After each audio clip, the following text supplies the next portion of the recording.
Hello friends, मैं राधिका आज आपके लिए लेकर आई हूँ माँ परमेश्वरी कोचिंग की ओर से, है ना। माँ परमेश्वरी कोचिंग क्लासेस की ओर से एमपी प्री बोर्ड, है ना, एमपी का जो pre board exam 2021 account solution, है ना, अकाउंट्स का। देखो, सबसे पहले आपको ऑब्जेक्टिव क्वेश्चन आए थे एग्जाम में कि गैर व्यापारिक जो संस्था होती है ना, उनका उद्देश्य क्या होता है।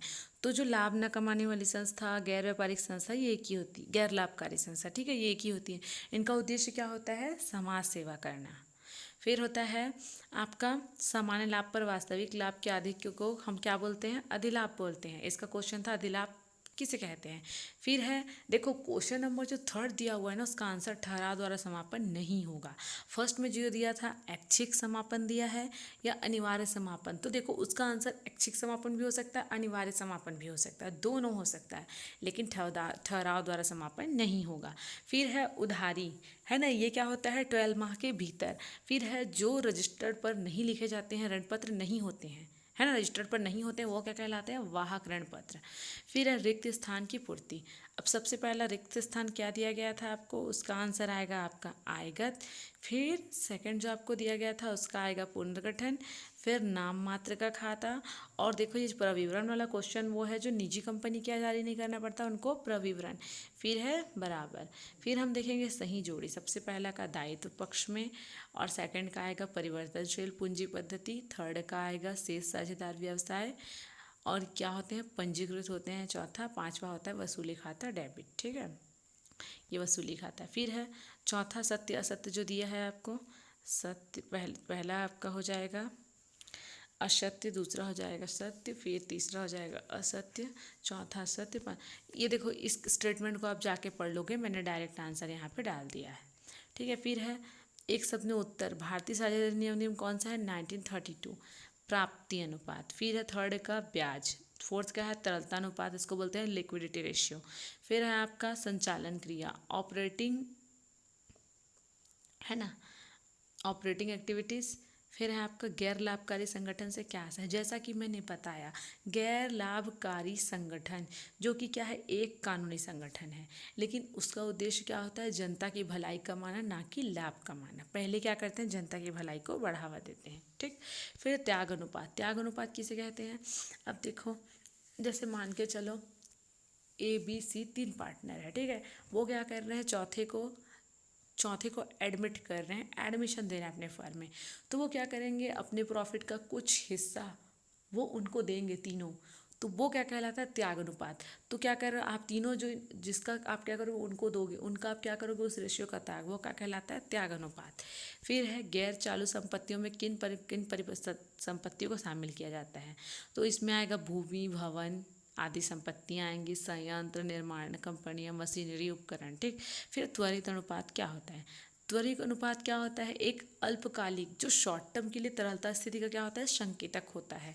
यहाँ पे जो है कंपनी की सबसे अधिक तरल संपत्तियाँ अपने साथ क्या होती है, जो अल्पकालिक दायित्व को पूरा करने की क्षमता को मापती है। फिर साझेदारी की 3 विशेषताएं, सबसे पहले साझेदारी के लिए कोई व्यवसाय का होना चाहिए, 2 या 2 से अधिक व्यक्तियों का होना चाहिए, है ना, ये सारी चीज़ें हैं। फिर है एक से अधिक व्यक्ति, ये तो मैं बता दी, 3 बता दी, अब बाकी आप पढ़ लोगे। फिर है साझेदारी फर्म के समापन था, साझेदारी के देखो साझेदारी फर्म के समापन में क्या होता है, जो आपसी संबंध टूटते नहीं है, लेकिन फर्म के समापन से आपसी संबंध जो टूट जाते हैं। फिर साझेदारी के समापन से फर्म का व्यापार जो है चलता रहता है।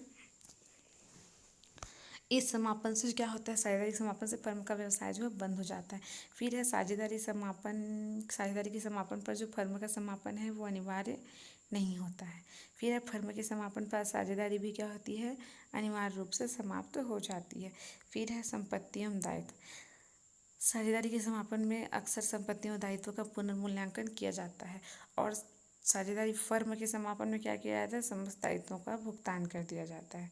फिर उन परिस्थितियों का उल्लेख कीजिए जब न्यायालय किसी फर्म के विघटन का आदेश दे सकता है। सबसे पहले क्या है, कोई साझेदार पागल दिवालिया हो जाए, या एक को छोड़कर सभी साझेदार क्या है, व्यापार का संचालन करें व्यवसायिक रूप से, सबको छोड़कर है, जब आवेदन करने वाले साझेदार को छोड़कर सभी जो साझेदार हैं व्यापार का संचालन करने में क्या हो जाते हैं, अस्थायी रूप से असमर्थ हो जाते हैं। फिर है जब फर्म को लगातार हानि हो रही हो और जब आवेदन पत्र देने वाले साझेदार के अतिरिक्त कोई साझेदार क्या है, फर्म के हितों के विरुद्ध कार्य कर रहा हो, और कोई अन्य कारण जैसे क्या है, न्यायालय फर्म के लिए विघटन के लिए जो आवश्यक समझे। फिर है अंश और स्कंध में 3 अंतर लिखिए।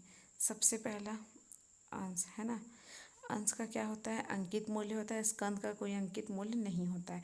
अंशों का निर्गमन कंपनी के सम्मेलन के बाद किया जाता है और स्कंध को प्रारंभ में ही निर्गमित नहीं किया जा सकता है। फिर है सदस्यता, अंशधारी कंपनी के सदस्य होते हैं और स्कंधधारी का सदस्य होना जो होता है आवश्यक नहीं होता है। फिर है संख्या, प्रत्येक अंश की एक निश्चित संख्या होती है और स्टॉक की कोई निश्चित संख्या नहीं, इसकी कोई निश्चित संख्या नहीं होती है। फिर है पूजा एवं प्रत्येक फर्म में साझेदार है ना। देखो इस क्वेश्चन को कैसे बनाना है मैं आपको ऐसे ही बता देती हूँ, आप नीचे जाके देख लोगे। सबसे पहले लाभ हानि नियोजन खाता बनाते हैं तो हम पर्टिकुलर अमाउंट बनाते हैं, ठीक है। उसके बाद सबसे पहले हम लेते हैं वहाँ पे प्रॉफिट जो होता है आपका 25,000 क्रेडिट साइड लेके आते हैं। फिर आपका डेबिट साइड आ जाएगा पूंजी पर ब्याज 25.8% देना है, तो पूजा और प्रीति 25,000 रुपये का 8% निकालेंगे, फिर 2,000 रुपये का 8% निकालेंगे, है ना। दोनों को टोटल करेंगे, फिर अमाउंट वाले कॉलम पे ले आएंगे। फिर क्या करेंगे, 1 जुलाई 2017 को 10,000 रुपये फर्म को ऋण के रूप में दिए। अब देखो 10,000 है, 1 जुलाई से दिसंबर तक 6 मंथ का होगा और ऋण पर ब्याज जो है 6% दिया जाता है। तो इसको जब आप कैलकुलेट करोगे ना, 10,000 इंटू 3/12 नहीं 10,000 इंटू 6/12 इंटू 6/100 तो 300 रुपये आ जाएगा। फिर है फर्म को ऋण के रूप में प्रीति को। अब प्रीति का देखो यहाँ पे सैलरी है जो एनुअल दिया है, तो उसको जैसा है वैसे ही लिख दोगे, 5,000 सैलरी ब्रैकेट में लिख देना प्रीति। फिर है आपको इंटरेस्ट ऑन ड्राइंग दिया हुआ है, तो इसको क्रेडिट साइड लेके आओगे 600 रुपये 500 रुपये। फिर आप क्या करोगे, बैलेंस निकाल लोगे और जब कोई रेशियो नहीं दिया है तो इसको इक्वल रेशियो में आप बांट लोगे। फिर दिया बस एक फर्म में 2:2:1 में अनुपात में लाभ हानि विभाजन करते हैं। भविष्य में वे अपना परस्पर अनुपात बदलकर 3:2:1 करना चाहते हैं। तो देखो इस क्वेश्चन में क्या करोगे, सबसे पहले ओल्ड माइनस न्यू रेशियो करोगे तो आपका आ जाएगा, ठीक है। ओल्ड माइनस न्यू करने से फिर है विनियोजित पूंजी 1,00,000 रुपये। अब जो विनियोजित पूंजी इंटू हम क्या करेंगे, सबसे पहले हम सामान्य लाभ निकालेंगे, तो विनियोजित पूंजी इंटू जो पूंजी की प्रत्याय दर है डिवाइडेड बाई 100, उससे क्या आ जाएगा हमारा सामान्य लाभ। फिर जो वास्तविक लाभ सामान्य लाभ का अंतर निकालेंगे। फिर क्या है, देखो एवरेज प्रॉफिट दिया हुआ है 12,000, तो ये है वास्तविक लाभ सामान्य लाभ दोनों का डिफरेंस। फिर 3 वर्ष क्रय के आधार पर जो आएगा उसको हम इंटू कर देंगे। फिर है नूतन लिमिटेड लिए 1,90,000 के मूल्य की संपत्ति खरीदे, क्रय मूल्य का भुगतान जो है 100 रुपये वाले 2,000, तो ये कितना हो जाएगा आपका 2,00,000 रुपये हो जाएगा 5% बट्टे पर, तो कितना हो गया 10,000 रुपये आपका डिस्काउंट हो गया ये। अब देखो फर्स्ट क्वेश्चन जैसा मैंने बताया वैसा बना हुआ है यहाँ पे आपका। फिर है ये देखो इंटरेस्ट ऑन लोन है ना। फिर है ये रेशियो वाला क्वेश्चन है। फिर आपका कैपिटल एम्प्लॉयड वाला क्वेश्चन है। फिर है जनरल एंट्रीज है ना, जनरल एंट्री से क्वेश्चन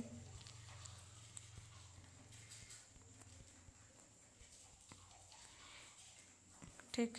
फिर है आपका अंश पत्रधारी ऋण पत्रधारी। अंशधारी कौन होता है, अंशधारी कंपनी का जो होता है स्वामी होता है। ऋण पत्रधारी क्या होता है, कंपनी का लेनदार होता है।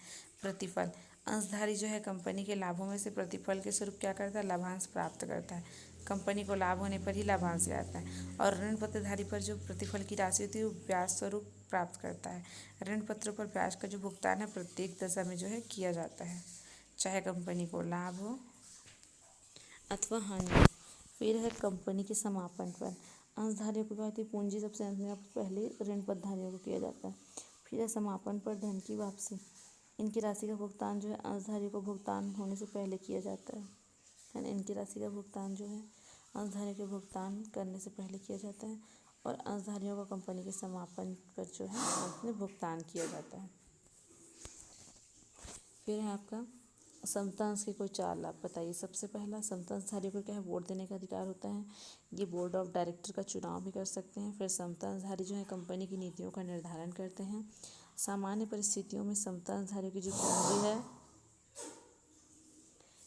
कंपनी के जीवन काल के भुगतान में नहीं होता है। फिर है समतांशधारियों को दिए जाने वाला जो डिविडेंड होता है उसकी दर जो होती है वो निश्चित नहीं होती है। फिर है ये क्वेश्चन आप देख लो कि देखो आय व्यय खाता तो जितने भी इनकम है उसको डेबिट साइड दिखाओगे और जितने भी नहीं सॉरी ये क्या होता है आपका फॉर्मेट देखो सबसे पहले व्यय और आय। सबसे पहले जितने भी एक्सपेंसेस उसको डेबिट साइड लिखोगे और जो भी अदत्य हैं उनको ऐड करोगे पूर्व दत्त को माइनस करोगे। ये सब क्वेश्चन मैं पहले ही बता चुकी हूँ इसलिए इसको शॉर्ट में बता रही है आपको, है ना। फिर बैलेंस निकाल लोगे। फिर है आपका राम श्याम मोहन 5:4:1। श्याम जो है फर्म से अवकाश ग्रहण करेगा तो उसका जो रेशियो है 2:1 में कौन बांटेंगे उसको बांटेंगे राम और मोहन। तो राम और मोहन का जो पुराना अनुपात है उसमें उसका 2:1 हम क्या कर देंगे उसको वहाँ पे जाके वो उनको इतना मिलेगा तो उसको हम निकाल लेंगे और फिर क्या कर देंगे टोटल कर देंगे ले जाके फिर इनका रेशियो जो है आ जाएगा। फिर वित्तीय विवरणों के विश्लेषण का महत्व। सबसे पहले वित्तीय नीतियों के लिए आधार नीतियाँ ये क्या करते हैं जो सरकार की नीतियाँ हैं औद्योगिक संस्थान कार्य क्षमता इसके निष्पादन से जो होती है संबद्ध होती है। फिर सेकंड प्रत्याशित निवेशकों के लिए आधार। अब जो निवेशक होते हैं अल्पकालिक दीर्घकालिक दोनों प्रकार के होते हैं तो उनके निवेश निर्णय में प्रमुख योगदान देते हैं। फिर है ऋणों की स्वीकृति के लिए आधार। निर्गमित संस्थान जो होते हैं उनको बैंकों तथा निवेश संस्थाओं से विभिन्न उद्देश्यों हेतु क्या करना पड़ता है ऋण उठाने पड़ते हैं। फिर है आपका व्यापार संगठनों में सदस्यों की सहायता। एक प्रकार क्या होता है व्यापार संगठन जो इस उद्देश्य के लिए वित्तीय विवरणों का विश्लेषण कर सकते हैं कि वे अपने सदस्य को सेवा और सुरक्षा प्रदान कर सकें, है ना। फिर प्रतिभूति की बाजार की सहायता। वित्तीय विवरण जो है प्रतिभूति बाजार को वित्तीय निष्पादनों के रिपोर्ट में पारदर्शिता की सीमा को समझाने में जो है सहायता करते हैं। फिर है आपका धन्यवाद। और यदि आप ऐसे ही वीडियोस और पाना चाहते हैं, है ना, तो क्या करेंगे आप हमारे चैनल को लाइक एंड सब्सक्राइब करना ना भूलें और हमारे बेल आइकन को प्रेस करें ताकि आपको आगे के आने वाले वीडियो के नोटिफिकेशंस आपको मिलते रहें। धन्यवाद।